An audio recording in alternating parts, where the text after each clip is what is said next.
Football is a game of dreams, but some dreams end in silence. Some cheers turn to cries. In stadiums built for celebration, grief has echoed like thunder. For all its glory, football carries scars, painful reminders of how fragile life and greatness truly are. These are 5 of the saddest moments in football history, not because of lost trophies, but because of lost souls, broken hearts, and the weight of unbearable tragedy.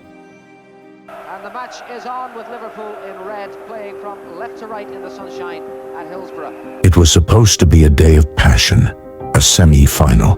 Liverpool versus Nottingham Forest, April 15th, 1989. But what unfolded at Hillsborough Stadium became the darkest day in English football history.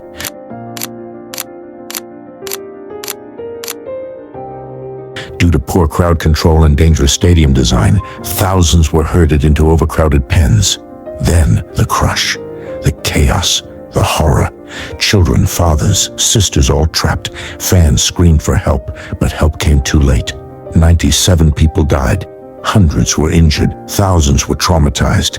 And for years, the truth was buried beneath lies and blame. But the families never gave up. They fought for justice, for the truth.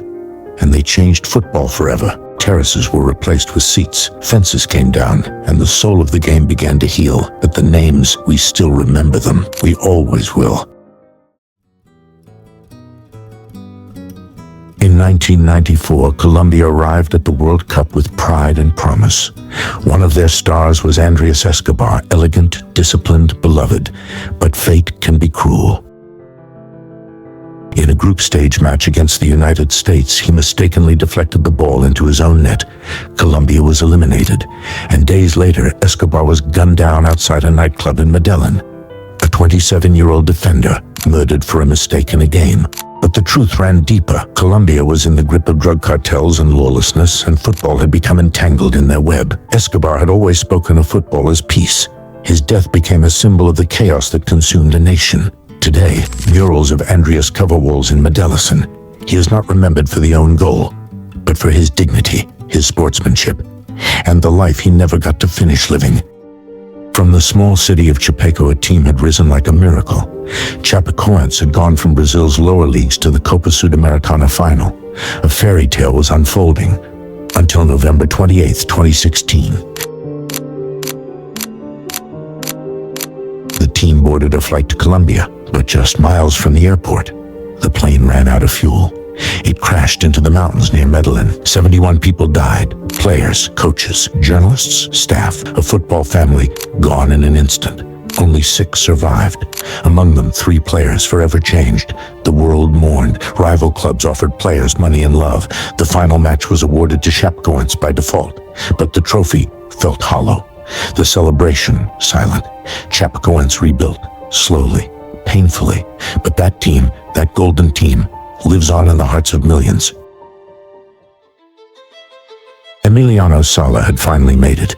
A modest striker from Argentina, he had battled through European football, earning a move to Premier League side Cardiff City. His transfer was a major step, a dream come true. But just days after signing, while flying in a small private plane across the English Channel, contact was lost. For days, the world waited, hoped, prayed, but then wreckage. Salah's body was found. The pilot's never was. What followed was even sadder. Legal battles over unpaid fees, accusations between clubs, and the haunting reality that this young man had perished in the space between 2 futures. Football mourned, Argentina cried, and we were all reminded that no journey is guaranteed. He was unstoppable. Ronaldo Nazario. At 21, he was already the most feared striker in the world. Brazil's golden hope in the 1998 World Cup. But before the final against France, something went wrong. Hours before kickoff, Ronaldo suffered a convulsive fit in his hotel room. He was taken to hospital. Then, shockingly, he appeared in the starting lineup. But it wasn't him. Not really. He was dazed, disconnected. Brazil lost 3-0. Ronaldo looked like a ghost. For years, questions swirled. Why was he allowed to play? What really happened? The truth may never be fully known, but what's undeniable is that in that moment, football failed its brightest star. Ronaldo would return in 2002 to claim redemption, but the image of 1998, of a fallen prodigy on the grandest stage, remains one of the sport's deepest sorrows.